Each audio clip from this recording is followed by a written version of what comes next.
안녕하세요, 여러분. 오늘은 미국 연방준비제도 의장 지명자인 케빈 러시와 관련된 매우 중요한 이슈를 다뤄보겠습니다. 2025년 말 발생한 쿠팡의 대규모 해킹 사건 이후 국내 정치권이 쿠팡을 강하게 압박하고 있는 상황에서 새로 지명된 연준 의장 케빈 러시가 쿠팡의 이사진이라는 사실이 알려지면서 한미 관계에 새로운 변수가 생겼습니다. 이것이 단순한 우연의 일치일까요?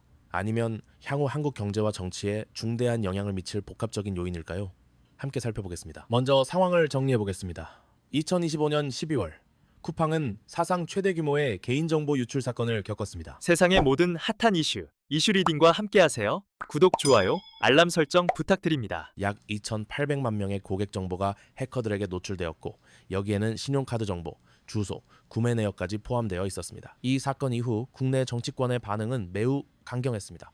국정감사에서는 쿠팡 경영진에 대한 강도 높은 질타가 이어졌고 개인정보보호위원회는 역대 최고 수준의 과징금 부과를 검토하고 있다고 발표했습니다. 특히 더불어민주당을 중심으로 한 야당에서는 외국 기업의 안일한 보안 의식이 국민들을 위험에 빠뜨렸다며 쿠팡의 한국 사업 제한까지 거론하고 있는 상황입니다. 여기서 주목할 점은 정치권의 이런 강경 대응이 미국 정부의 우려를 사고 있다는 것입니다. 쿠팡은 미국 나스닥에 상장된 기업이고 상당한 미국 자본이 투입되어 있기 때문입니다. 이런 상황에서 등장한 인물이 바로 케빈 러시입니다. 트럼프 대통령이 2026년 1월 연준 의장으로 지명한 그는 월스트리트 출신의 경제학자로 지난 10여 년간 여러 기업의 이사직을 맡아왔습니다. 러시는 하버드 경영대학원 출신으로 골드만삭스에서 20년간 근무했으며 이후 헤지펀드 운영과 기업 컨설팅 분야에서 활동해왔습니다. 그의 경제 철학은 자유시장 원리를 강조하면서도 기술혁신 기업에 대한 우호적 정책을 지지하는 것으로 알려져 있습니다. 특히 주목할 점은 그가 2021년부터 쿠팡의 독립이사로 활동하고 있다는 사실입니다. 쿠팡의 이사회 구성을 보면 창업자 김범석 회장을 포함해 총 9명의 이사 중 6명이 외국인이며 러시는 이 중 한 명입니다. 러시가 쿠팡 이사직을 맡게 된 배경에는 그의 아시아 시장 전문성이 있습니다. 그는 골드만삭스 재직 시절 아시아 태평양 지역 투자 부문을 담당했었고 특히 한국과 일본 시장에 대한 깊은 이해를 가지고 있는 것으로 평가받습니다. 연준 의장은 세계 경제에서 가장 강력한 영향력을 가진 자리 중 하나입니다. 미국의 기준금리 결정, 통화정책 방향 설정, 그리고 달러의 글로벌 유동성 조절까지 담당하기 때문입니다. 트럼프 대통령이 러시를 지명한 배경에는 여러 가지 요인이 있습니다. 우선 트럼프 행정부의 아메리카 퍼스트 정책과 맞물려 미국 기업들의 해외 진출을 지원하고 보호하려는 의도가 엿보입니다. 또한 러시의 기술 분야 전문성도 중요한 고려 사항이었을 것입니다. 현재 미중 기술 패권 경쟁이 격화되고 있는 상황에서 미국의 기술 기업들이 아시아 시장에서 경쟁력을 유지하는 것은 국가 전략적 차원에서 매우 중요합니다. 실제로 러시는 지명 직후 가진 언론 인터뷰에서 혁신 기업들이 글로벌 시장에서 불합리한 규제나 차별을 받지 않도록 하는 것이 미국의 경제적 이익에 부합한다고 밝힌 바 있습니다. 이제 한국 정부는 매우 복잡한 상황에 직면했습니다. 한편으로는 쿠팡 해킹 사건으로 인한 국민들의 분노와 정치적 압력이 있고 다른 한편으로는 미국과의 관계 약화 가능성이 있습니다. 특히 러시가 연준 의장으로 임명될 경우 그의 쿠팡 이사직은 한미 경제 관계에 새로운 변수로 작용할 가능성이 높습니다.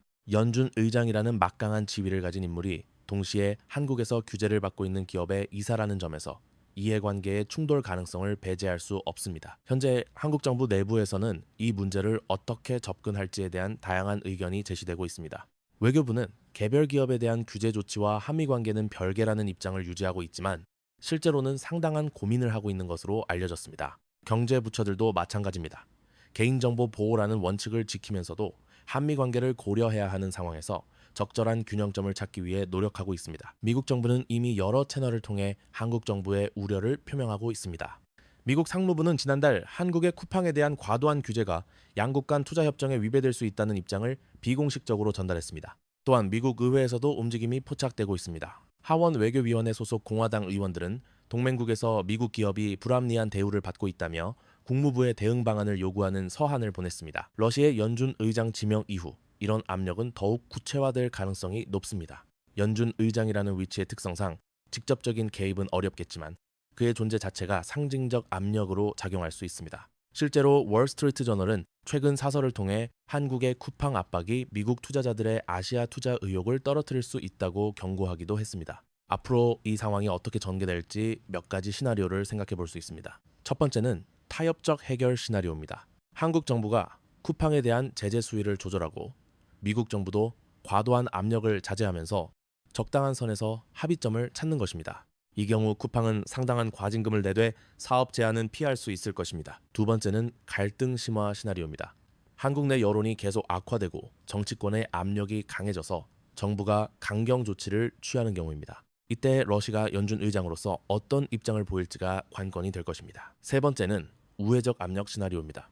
직접적인 개입 대신 통화 정책이나 금융 규제를 통한 간접적 압력이 가해지는 경우입니다. 예를 들어 한국 금융기관들의 미국 내 활동에 영향을 주거나 원달러 환율 정책에서 한국에 불리한 방향으로 유도하는 것입니다. 현재로서는 첫 번째 시나리오가 가장 현실적으로 보입니다. 양국 모두 관계 악화보다는 적절한 타협을 선호할 가능성이 높기 때문입니다. 이 상황이 한국 경제에 미칠 영향을 단기와 장기로 나누어 살펴보겠습니다.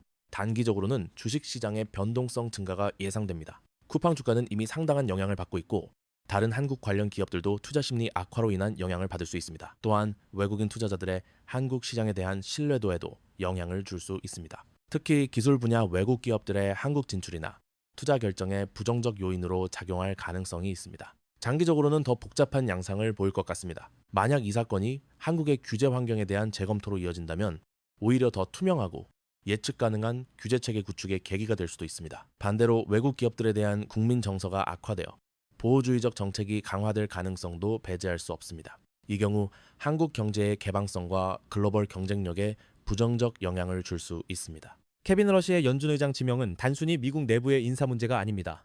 글로벌 경제에서 한국이 처한 복잡한 위치와 딜레마를 보여주는 상징적 사건이기도 합니다. 한국은 이제 경제 주권과 글로벌 협력 사이에서 균형을 잡아야 하는 과제를 안게 되었습니다. 국민의 개인정보를 보호하면서도 국제적 신뢰를 유지하고 자국 기업을 지키면서도 외국 투자를 유치해야 하는 어려운 선택의 기로에 서 있습니다. 결국 이 문제는 한국이 얼마나 성숙한 경제 외교를 펼칠 수 있는지를 보여주는 시험대가 될 것 같습니다. 앞으로 몇 달간 이 상황이 어떻게 전개되는지 주목해서 지켜봐야 할 것 같습니다. 오늘 영상이 도움이 되셨다면 구독과 좋아요 부탁드리고 여러분의 의견도 댓글로 남겨주세요.